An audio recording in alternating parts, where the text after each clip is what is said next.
السلام عليكم ورحمة الله وبركاته. dhammaan wada salaamay asxaabta ku xidhan channelka. Maanta waxaan halkan kusoo gudbin doonaa inaan login formkii databasekan kusoo xidhnay inaan dashboard haddana ku xidhno. Okay, let's go. Markaan isla aragno ugu horreyn waxaan samayn doonaa loginkeena ciddii casharkii ka korreey daawatay kan u ahaa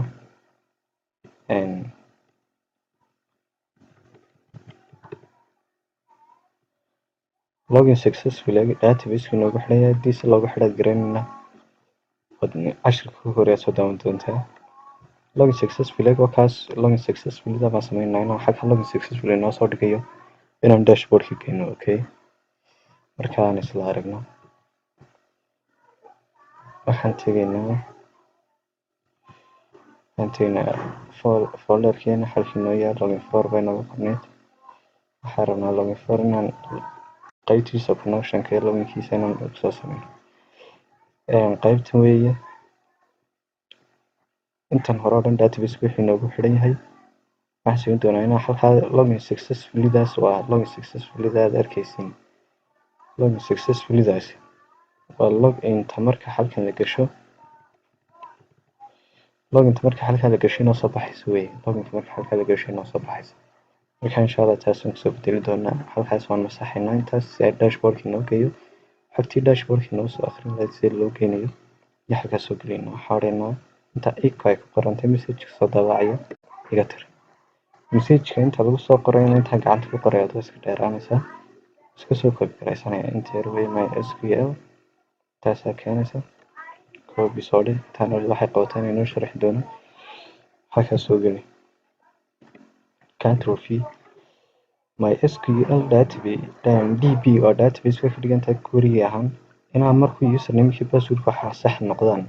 markaas username iyo sax noqdaan success ay sax noqdaan waxaad ii log in garaysaa location-ka ay uga yaalo dashboardka nooca magaciisu yahay indexkiisa igeway inaga dashboardka magaciisa intaasoo ahaa indexkiisana waa kaas. markaas intaan aan save garayno bal waxa halkii loginkiisa bedelaan soo eegno. soo noqo freshly intan noo geli xogtii aan database ugu soo sheegnay. wuxuu yihi object didn't form waayo sababtoo ah dee labada aan sameynaynay ee halkii noo yaalaan sababtaas weliba login 4 kaad arkaysiin waa loginka muxuu ahaayey.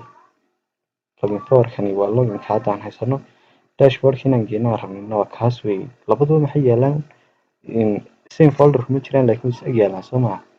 labadiis ag yaalla maxaa laiskugu xidhaa halkaas ka horeysa markaysaa halkaas ka horeysa iyaga laba dhibcood iyo equal baad qoraysa. laba dhibcood iyo equal labada dhibcood iyo equal waxay ka dhigan tahay labada folder ee isku dhex jirin iyagu inay iskugu yeedho.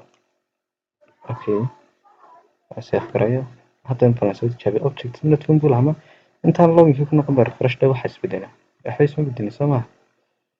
waxaan refresh day dib u soo noqo 4.5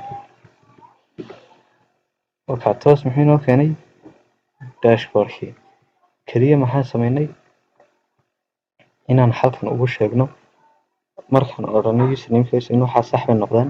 labada dhibcoodna maxay ka turjumaysaa in labada folder isku yeedhisa adigu inaan muxuu hayay aan kala meel yaala ayaa la isku yeedha laakiin same folder hadday ku jiraan labada dhibcood iyago shay isticmaali maysid. okay, caadi baad ugu qoraysaa. marka hadda bal labada dhibcood ka tira bal kama saxo save day. soo iminka dashboardkii geeni ma refresh day dashboardkii geeni sama hadda waa inuu raaxaa waxaas lama helin waa inuu raaxaa. marka object didn't form labadii dhibcood aan usoo yeelo labadii dhibcood aan yeelo save day. wuxuu odhan doonaa dashboardkii qasab waayo laba kale same folder waxa yaala waxa la iskugu yeedhaa labada yare dhibcood iyo equal share baa la iskugu yeedhaa. okay, inaad fahanteen rajaynaya. marka dashboardkii wayna keenay. insha Allah dashboardkina howlo badan baa u dhiman waayo waxaan samayn doonaa inaan website php ah intaan soo dejisano aan wax ka bedelno. registrationkaan sameynay registrationkii casharkii ka horreeyaan sameynay iyo loginkii aan sameynay iyo dashboardka inaan geyno oo website-kaas waxa laga iibsado qofka iska soo diiwaangeliyay wax haba xaggan ka aragno. Website waxaan samayn doonaa markaa e-commerce inaan lasoo dhaadhacno, kaasaan markaa tijaabinaa insha Allah. Waxaan rajeynayaa khayr iyo ka faa'iidaysi wacan. Muuqaalkan haddaad ka hesho like saar. Assalaamu calaykum waraxmatullaahi wabarakaatuh.